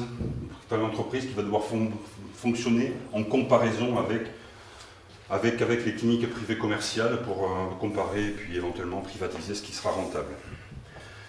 La science qui va dominer à ce moment-là, c'est l'épidémiologie. Alors, j'aime bien l'épidémio, mais comme n'importe quelle science, c'est un marteau qui est froid. Épidémio. C'est-à-dire qu'avec un marteau, je peux vous construire une cabane au fond des bois, mais je peux aussi vous fendre le crâne. Ce qui est important, c'est la main qui le tient et comment on l'utilise. Et puis... Je parle vite? Ouais. L'épidémiologie fait des statistiques. Avec des statistiques, on fait des moyennes. Avec des moyennes, on fait des normes. Avec des normes, on fait des recommandations. Des recommandations de médecine basées sur les évidences. Et avec ces recommandations, les soins, les projets de soins, la façon de soigner va devenir des protocoles et des procédures. Des protocoles et des procédures qui vont nous permettre de vous faire rentrer dans des groupes homogènes de patients. Un coup de pied, il faut que vous ressembliez à quelque chose qui soit à peu près homogène. Le but de tout ça est de faire disparaître votre variabilité individuelle. Alors ils vont en inventer, ils vont en trouver 700 au début, mais comme... Bon, vous avez la même anatomie, la même physiologie, mais vous êtes aussi différents parce que vous êtes vivants et des êtres humains, c'est tout. Et donc à la fin, il y en aura 2500, c'est pas possible, mais enfin bon, ils vont y arriver quand même. Le but est d'en trouver, en limitant tout ça, de faire des tarifs et des codes qui vont permettre de tarifer les actes à l'hôpital et de faire donc la tarification de l'activité, d'augmenter l'activité. Dans un hôpital attractif, il faut faire rentrer des gens, faire des séjours, remplir les lits et faire des actes rentables. Directeur, seul maître à bord, on change aussi le discours. Hein, les mots vont changer, les mots sont importants. On ne dit plus hôtellerie, on dit chambre d'hôpital. On ne dit plus matériel biomédical, on dit fourniture. On ne dit plus médecin, infirmier, brancardier, aide-soignante, on dit personnel de santé. Producteur de soins. On ne dit plus patient, là vous le savez, on dit client. Bravo. Donc langage qui change, tarification à l'activité. Les mots changent, les ambiances changent, on est vraiment dans une culture d'entreprise. Dans une réunion de service où on a tous les dossiers sur la table, on discute, mais on a quand même le souci de cette finance et de faire rentrer de l'argent. Et les phrases terribles, c'est à ce moment-là, c'est bon, pour continuer à soigner ces patients non rentables, il faut qu'on recrute suffisamment de patients rentables pour équilibrer les budgets du service. Donc madame, est-ce que vous êtes rentable? On ne sait pas. Si je vous reçois en consultation, je vais vous regarder pour calculer votre hospitalisation. Est-ce que ce patient, il cote ou il ne cote pas? Il cote en matière de codage. Le codage devient une science nouvelle. Et l'idéal, c'est d'arriver à optimiser le codage. C'est un euphémisme. Ça veut dire comment arnaquer la Sécu en augmentant le tarif. Ainsi, vous pouvez avoir un service de chirurgie dont l'activité baisse d'une année sur l'autre. Mais le chef de service, s'il a eu la bonne idée, au lieu de recruter une équipe médico-chirurgicale et d'augmenter, parce qu'il est attractif, son activité de ce nouveau bloc avec cette nouvelle équipe, il peut rendre son service rentable simplement parce qu'il va recruter un expert en codage, qui va manipuler le truc et puis rendre le service rentable. En tarification à l'activité, votre tarif lorsque vous êtes hospitalisé, il est au maximum. Et puis il dégraisse progressivement au fur et à mesure que les jours passent. Et à un moment donné, à peu près vers le 10e jour, si ça dure trop, vous arrivez au-dessous d'une ligne permanente de dépenses inhérentes à l'hôpital, amortissement des investissements, salaire des employés, inflation, techniques dont les prix augmentent, etc. Bon. Et si vous passez en dessous de cette ligne, vous rapportez au service moins ce que vous lui coûtez. Voilà. Et là, on change de monde. La tarification de l'activité, on pensait qu'elle est peut-être adaptée pour, par exemple, un truc que font très bien les cliniques privées commerciales, c'est la chirurgie de la cataracte. C'est une pathologie qui est sans urgence, elle est programmable, vous rentrez le matin, vous sortez le soir, c'est facturé, les lits, ça tourne, ça c'est du business qui marche bien. On pensait qu'ils ne feraient pas de T2A, tarification de l'activité, pour les maladies chroniques, ils l'ont fait pour les maladies chroniques. On pensait qu'ils ne feraient pas de T2A pour les maladies psychiatriques, ils l'ont fait pour la psychiatrie. On pensait qu'ils ne feraient pas de T2A pour la fin de vie, ils l'ont fait pour la fin de vie. Alors 80% des gens qui décèdent en France décèdent à l'hôpital. Les 20% qui restent, c'est à la maison, en ville, au travail, où ils veulent. Et à l'hôpital, les 80%, une partie décède aux urgences. Alors ce qui serait sympa, si ça vous arrive d'agoniser pour décéder aux urgences de l'hôpital, ce qui serait sympa pour la T2A et le budget du directeur, c'est que vous acceptiez d'agoniser jusqu'au-delà de minuit. Parce que si vous défeintez...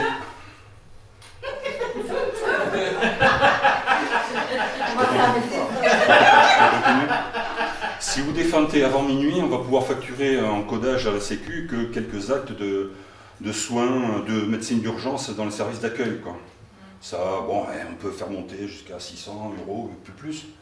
Alors que si vous passez minuit, quelques minutes après, c'est pas la même date. Et là, on peut facturer à la Sécu une journée de soins en réanimatoire, et là, le tarif il est multiplié par 10. Donc, ouais, essayez d'y penser. Alors, les producteurs de soins, là je ne mets pas de chapeau parce que ce jour-là, je suis comme vous, je suis un patient. J'ai un problème à l'œil droit. Mon ophtalmo a fait le diagnostic, il connaît le traitement. Après, je suis parti pour quelques années parce qu'on ne sait pas trop d'où ça vient. Il n'a pas trouvé l'étiologie, c'est-à-dire la source d'où vient ma maladie. Et pour la trouver, il doit mettre mon œil en crise et me faire un prélèvement pour envoyer au laboratoire. Et je dois passer au bloc. Le jour où mon œil est en crise, j'ai rendez-vous le lendemain matin, je passe au bloc et je dois revoir mon ophtalmo le surlendemain pour vérifier que tout va bien. Lorsque je la vois, bon, c'est bien, mon œil est calme, et elle me demande alors le bloc, ça s'est bien passé hier? Je dis oui mais non. Mais encore? Vous préférez une réponse courte ou une réponse longue? Je lui ai fait. Ah, j'ai quelques minutes. Alors voilà, je suis venu à l'heure, 7h45, je suis passé. J'ai jusqu'à l'infirmière de sortie là, qui m'a accueilli, qui m'a expliqué ce qu'on m'avait fait, qui m'a expliqué ce que je devais surveiller, qui m'a expliqué quoi faire si ça se passait mal et où aller, et qui m'a expliqué que je ne devais surtout pas rater mon rendez-vous avec vous ce matin pour vérifier que tout allait bien. Là tout va bien, mon œil est calme. Et puis je lui ai demandé à cette infirmière quel était le nom du chirurgien qui m'a opéré. Elle me dit, bah, c'est le docteur Martin. Bien, le docteur Martin, c'est un homme ou une femme s'il vous plaît? C'était une femme. Ah ben non, mais moi c'est un homme qui m'a opéré, parce qu'il ne m'a pas parlé, il m'a juste dit « je vous écarte les paupières, je vous mets du gel anesthésiant, regardez droit devant vous ». Voilà, il m'a dit ni bonjour ni au revoir. Alors j'ai parlé avec les brancardiers, avec les infirmières, avec les aides-soignantes, mais j'ai pas parlé avec le chirurgien, je ne sais pas qui il est, il ne m'a pas parlé. Et j'ai vécu ça comme si j'étais ce jour-là la PCA de l'OD sous AL à 7h45 sur le planning de ce bloc. Ponction de la chambre antérieure de l'œil droit sous anesthésie locale de 7h45 sur le planning du bloc d'ophtalmo du CHU en question. Bon, elle me dit, ah, c'est l'interne, je vais lui dire, je vais le gronder, c'est pas possible, non, mais le grondez pas, vous savez, c'est un producteur de soins dans un CHU dont le directeur est converti à l'hôpital entreprise, vous êtes, ce bloc étant depuis 2004 en T2A, c'est normal qu'il se comporte comme ça, il a été formé comme ça, vous savez madame, un médecin, ça peut être trois choses, toujours pas trois.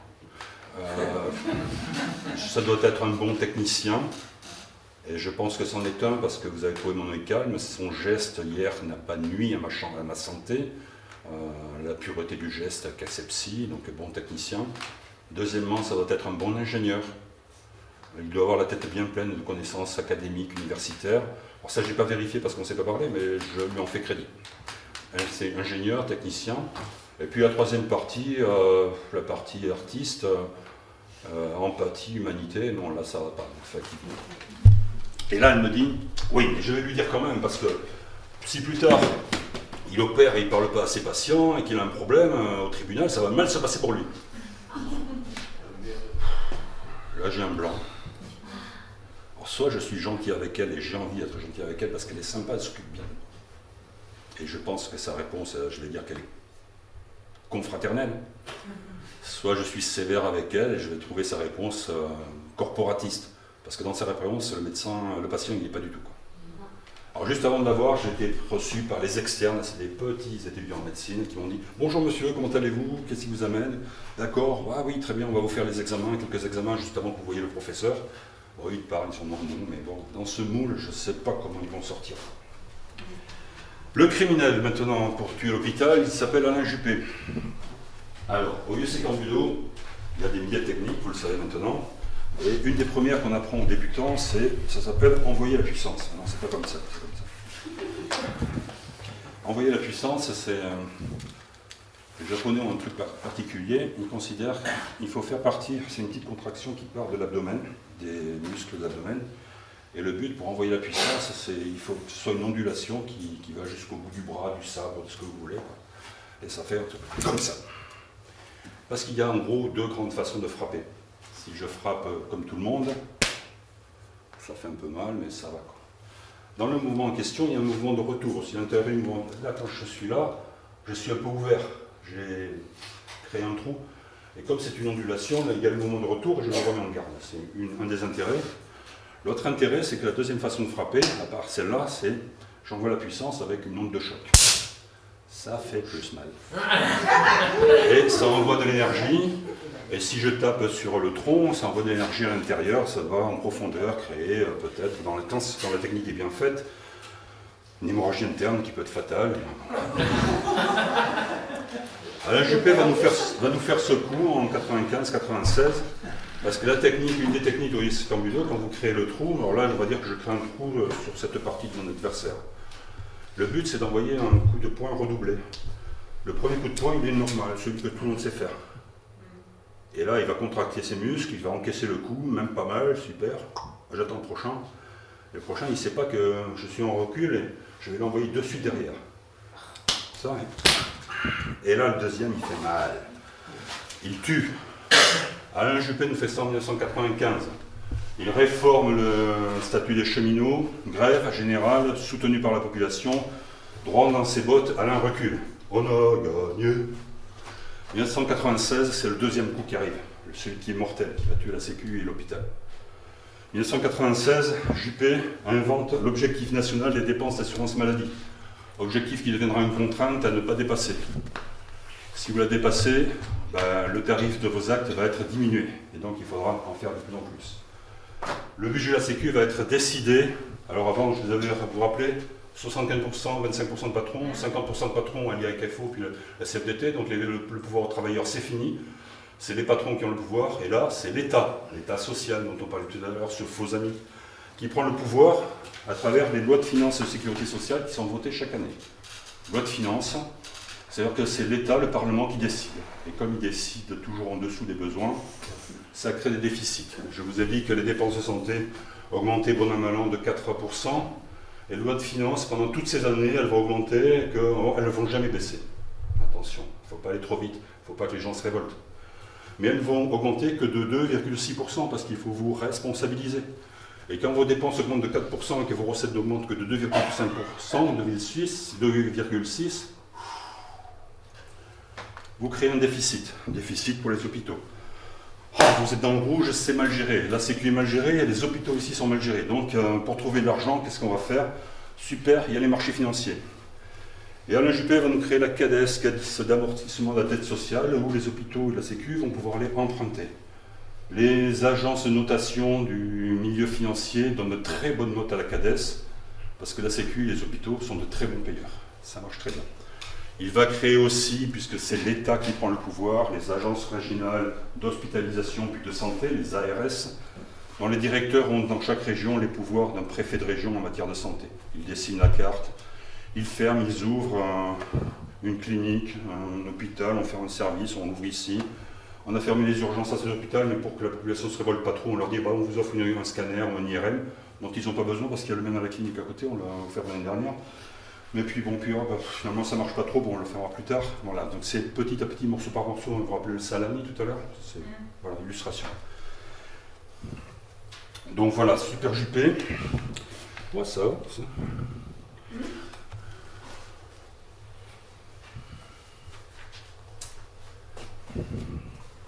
J'ai oublié un truc. Et non, je l'ai fait. Je vous rappelais tout à l'heure, quand je vous ai fait la visite médicale au lit du malade avec le médecin et l'infirmière, vous vous rappelez à peu près le discours? Les soignants travaillaient pour soigner et ils prodiguaient des soins. Là, dans ce paysage-là, grâce à Super Juppé et à tout ce qui s'est passé avant, les soignants travaillent pour rembourser la dette du directeur de l'hôpital sur les marchés financiers et ils produisent des soins, puisque ce sont des producteurs de soins. Et la phrase, la discussion, l'échange de ce dialogue entre le médecin et l'infirmière, ça se change. Ce patient a dépassé le budget de la durée moyenne de séjour. Il embolise son lit. Tout le monde comprend ce que ça veut dire? Non. Emboliser le lit, ça veut dire qu'il l'occupe, on ne peut pas lui facturer des activités rentables, il nous coûte cher. alors qu'on pourrait le libérer pour mettre un patient qui soit rentable. Donc il embolise sur son lit, et alors que tout à l'heure la phrase il peut sortir, ça devient il doit sortir. Faire sortir les patients prématurément, ça peut être une façon de travailler, parce que si vous avez mal préparé la sortie, ils vont se réaggraver en ville, et puis ils vont repasser par les urgences et avoir droit à une deuxième hospitalisation. Quand le niveau baisse comme ça dans l'hospitalisation, si vous trouvez, pour les rendre à nouveau rentables, soit vous leur trouvez une deuxième maladie qui refacture à la Sécu, ou alors ils ont fait des escarres, donc il y a des soins infirmiers à faire, bon, on va peut-être remonter tout ça, ou alors vous les faites sortir prématurément, et quand ils rentrent une deuxième fois, ils sont à nouveau au top et ça va baisser doucement. Voilà, c'est une façon de faire. Vous avez compris que depuis 5-10 minutes, je ne vous parle plus de santé, là je vous parle de fric. D'accord. Médecine de ville. Comment?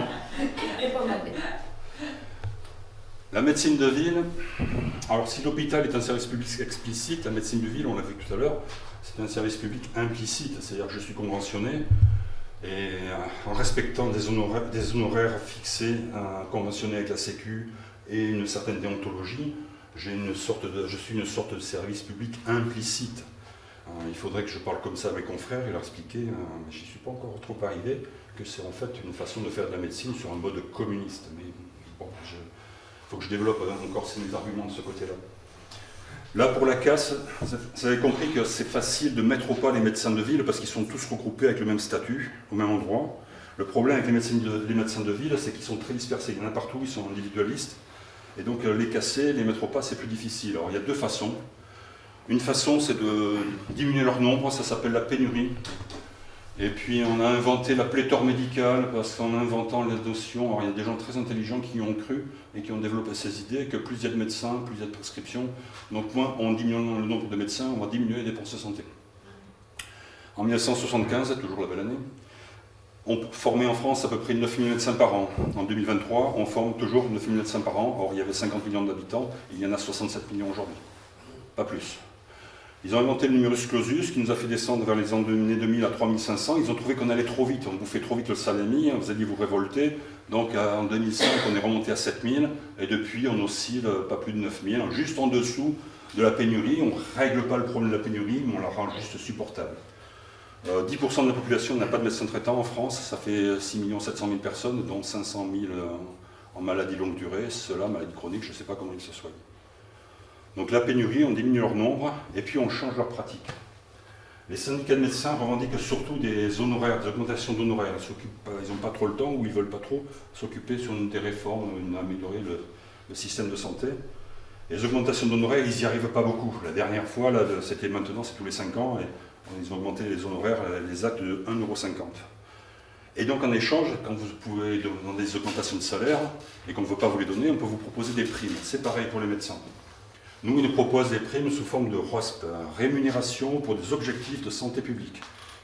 Ça fait 10 ans que ça existe, moi, je n'ai jamais voulu le faire. Objectif, me faire payer pour des objectifs de santé publique. J'ai prononcé un serment d'Hippocrate et je ne vois pas pourquoi je me ferais payer pour un truc sur lequel j'ai prononcé un serment. Donc, je n'ai jamais voulu le faire. Sauf cette année.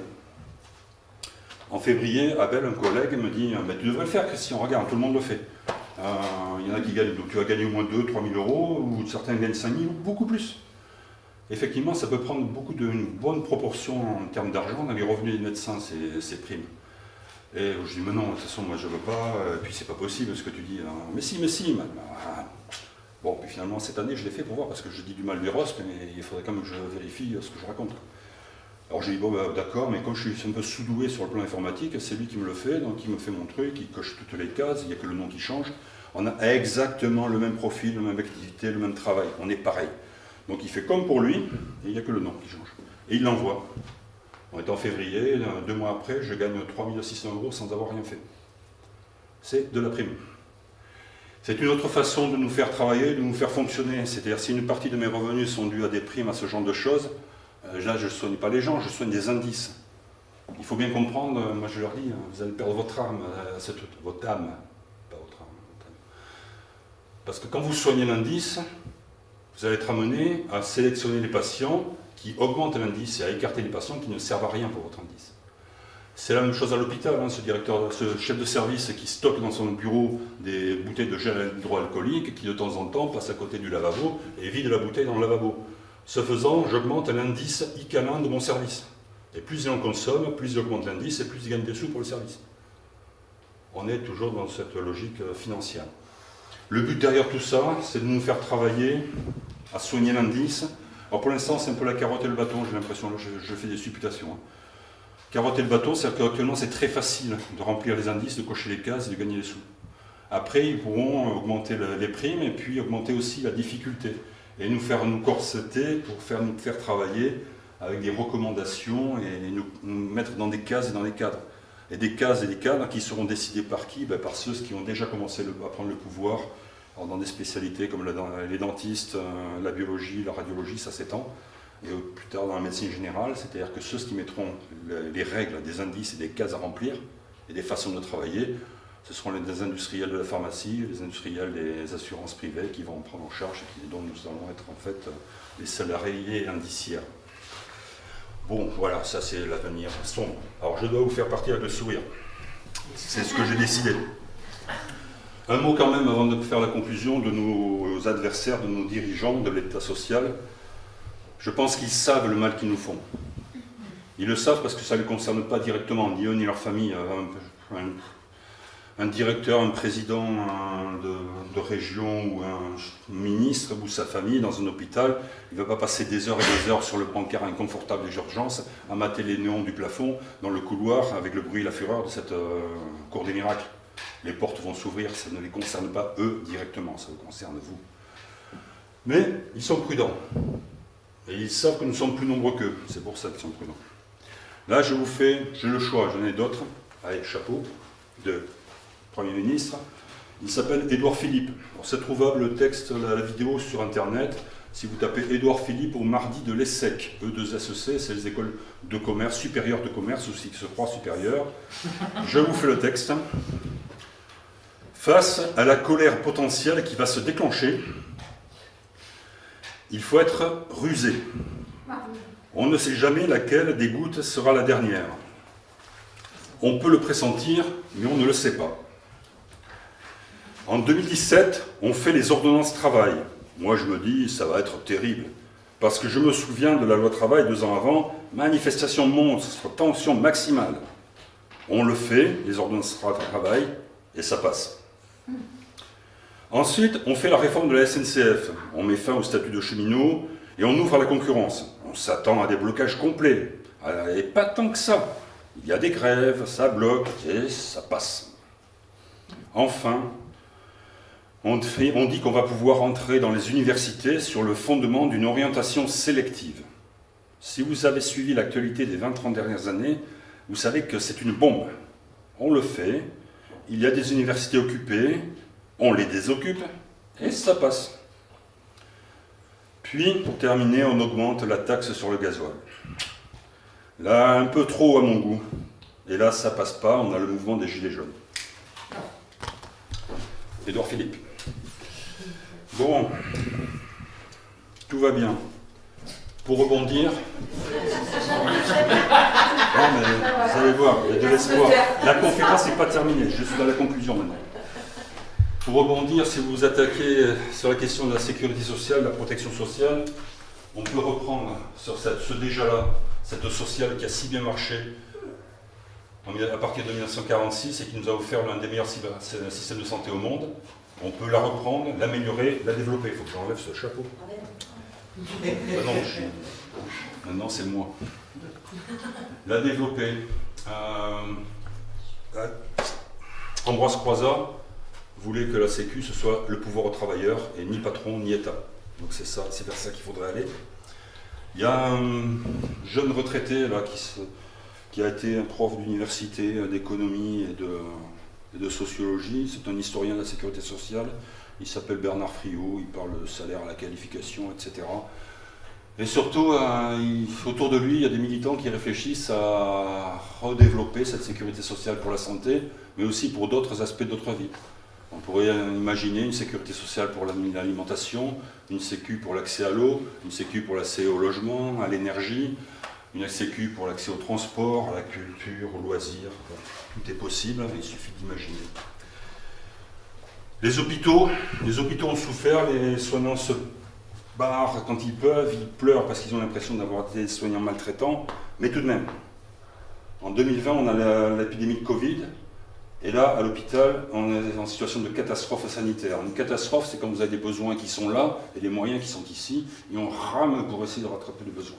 C'est ce qu'ils ont fait à l'hôpital, où on leur avait tordu le bras depuis des années, où rien n'était prévu pour faire face à une telle catastrophe, et ils se sont débrouillés entre eux. Alors s'il y a un seul marxiste dans la salle, il va me dire c'est une réappropriation d'une propriété d'usage de leur outil de travail.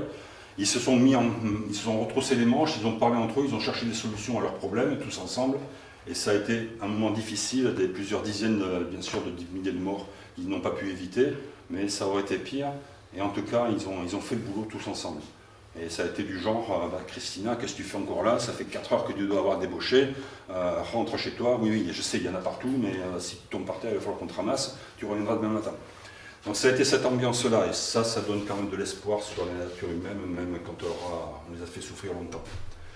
J'aurai 30 ans aujourd'hui en médecine de ville, je ne referai pas ce parcours, je crois.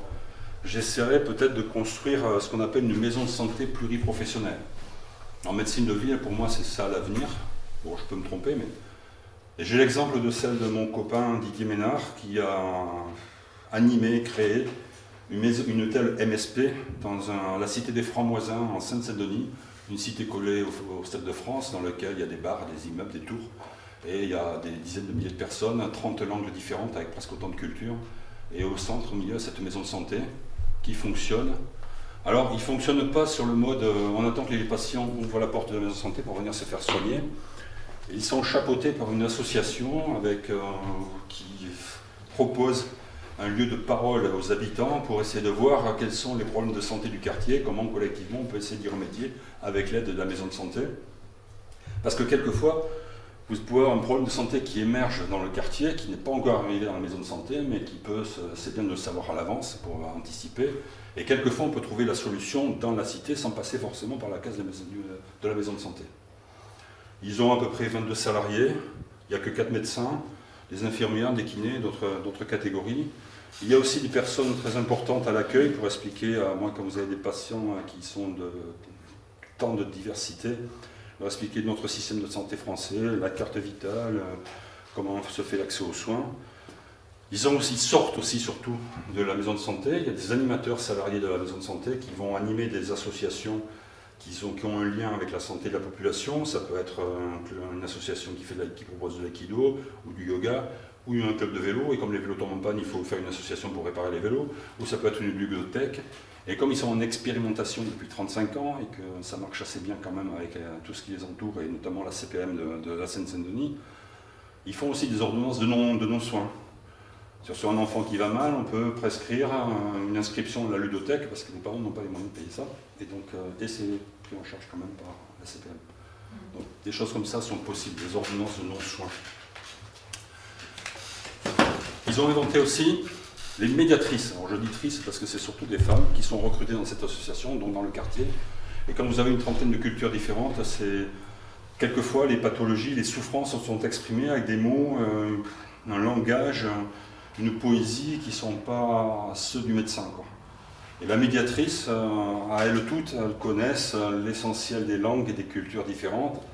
Et elles peuvent entendre les mots du patient, les traduire dans le langage du médecin qui fait son boulot, qui fait sa proposition, et la médiatrice retraduit dans le langage du patient. Ça s'appelle la médecine sociale communautaire, à ne pas confondre avec communautariste, c'est pas la même chose.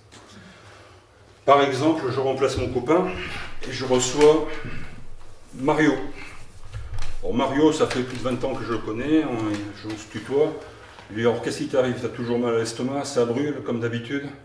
Alors ça, c'est les épigastralgies, c'est une pathologie assez récurrente dans cette cité. C'est dû à de l'hyperacidité gastrique qui est due à de l'angoisse, et la principale source d'angoisse, c'est qu'il n'y a pas d'argent, il n'y a pas de travail, il n'y a pas de ressources. Et la grande peur, la grande trouille, c'est de ne pas avoir à la fin du mois l'argent pour payer le loyer. Parce que si ça se multiplie plusieurs fois, le risque c'est que le bailleur social vous foute à la rue. Et ça, c'est leur grande crainte. Alors souvent, ils arrivent avec ce genre de douleur. Et Mario, une fois de plus, a mal à l'estomac. On l'examine, rien de nouveau. Et pourquoi tu as mal à l'estomac alors que c'est toujours pareil? Tu n'as pas de travail.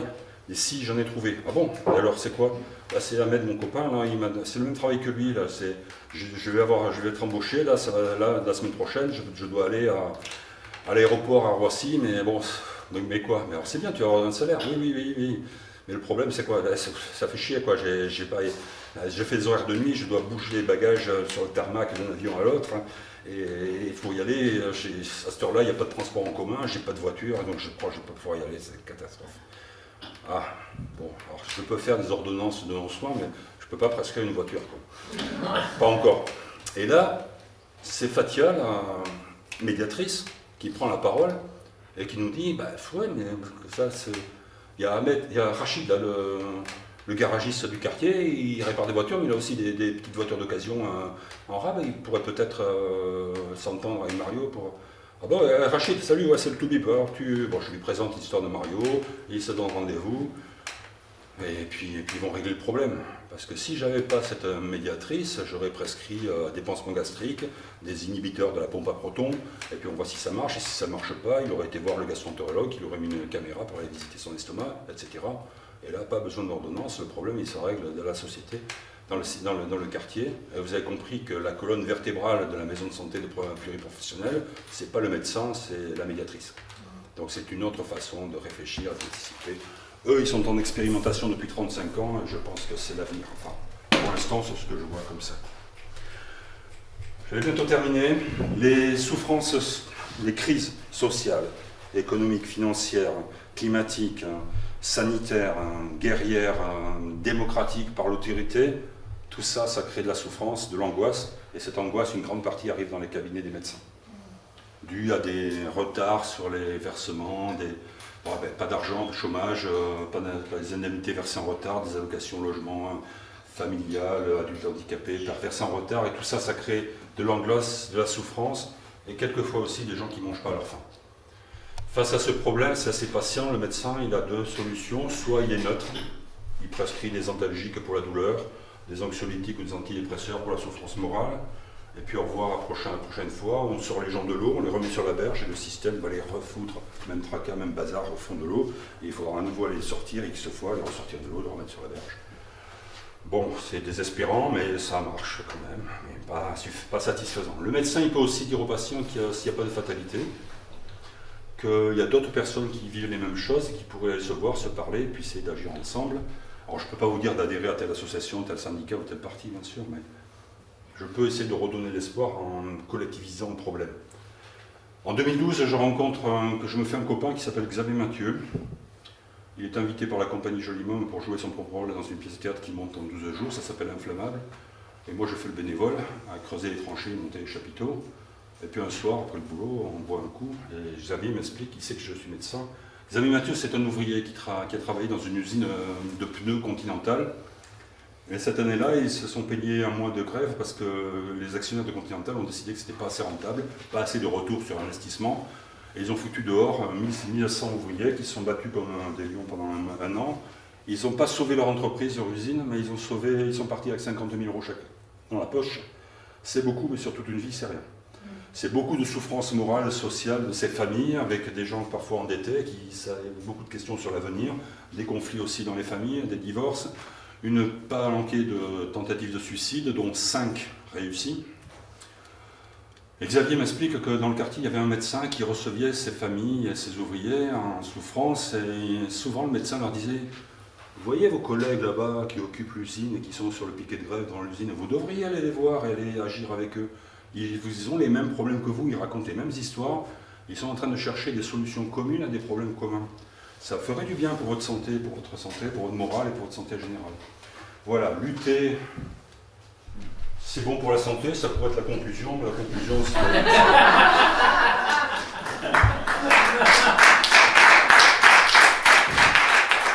Je suis favorable à la démocratie sanitaire et je n'ai aucune crainte lorsque vous vous réunissez sur un piquet de grève ou sur un rond-point et que vous discutez, vous cherchez des solutions communes avec le problème commun la plupart du temps. Je suis d'accord avec ce que vous allez trouver parce que j'ai confiance. Et je vais vous saluer de manière Yosé Cambudo. Les orientaux vous saluent comme ça. Alors c'est pas n'importe quoi, c'est tout fait signe. Je dois, avec mes yeux, regarder le sol. Et surtout pas regarder au-dessus de l'horizon. Si je salue en regardant au-dessus de l'horizon, ça veut dire que je vous vois et que je vous surveille. Et si je vous surveille, ça veut dire que je ne vous fais pas confiance, parce que sinon, je pense que vous pourriez dégainer votre sabre et me fendre le crâne. Et donc, si je vous fais confiance, il faut que je regarde au sol. Et en fait, je vais vous saluer comme ça parce que je nous fais confiance. Je l'ai.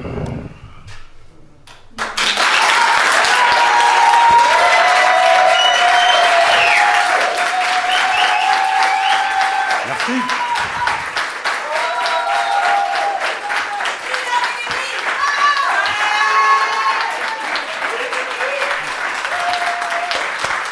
Une heure et demie. Une heure et demie.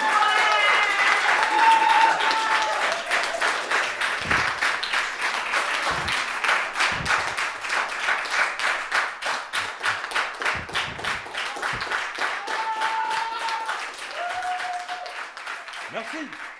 J'ai soif.